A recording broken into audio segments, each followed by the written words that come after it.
Bonjour à tous, aujourd'hui on va faire une vidéo trucs et astuces de gestion un peu originale. On va apprendre comment négocier avec des proverbes. Alors, pourquoi ce thème?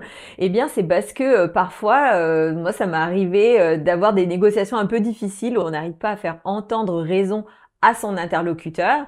Et puis, on sort un proverbe, sagesse populaire, et boum, on arrive à le convaincre. C'est un effet un peu magique et du coup, je voulais partager ça avec vous.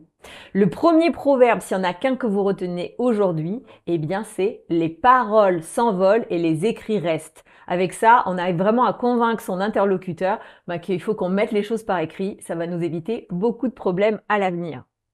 Après, moi souvent dans la partie informatique, eh bien je dois négocier des conditions de planning avec des tiers, les clients, d'autres prestataires, etc.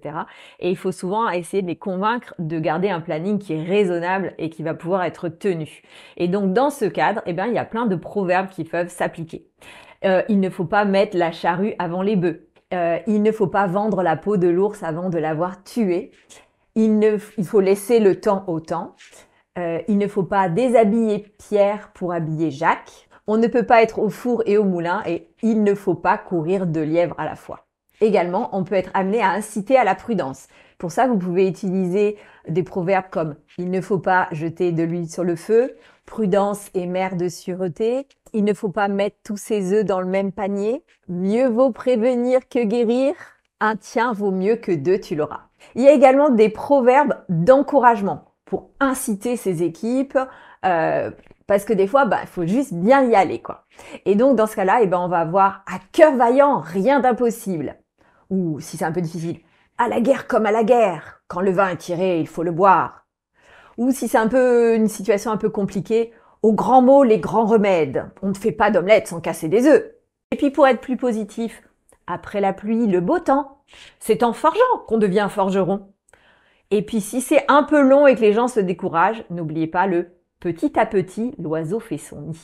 Parfois, on peut être amené à être dans une négociation un peu difficile et il y a des choses qu'on peut essayer. Par exemple, si vous avez un client qui dit « oui, mais et si, et si, et si », vous pouvez dire « avec des si, on peut mettre Paris en bouteille ».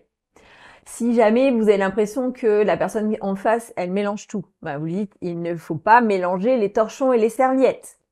Si vous sentez qu'il y a un peu de malhonnêteté en face, vous pouvez dire « attention, bien mal acquis ne profite jamais ». Ça, c'est un peu violent quand même. Ou « comme on fait son lit, on se couche ». Par contre, effectivement, il y a des proverbes qui sont un peu trop violents à utiliser en négo, donc moi, je ne vous les recommande pas.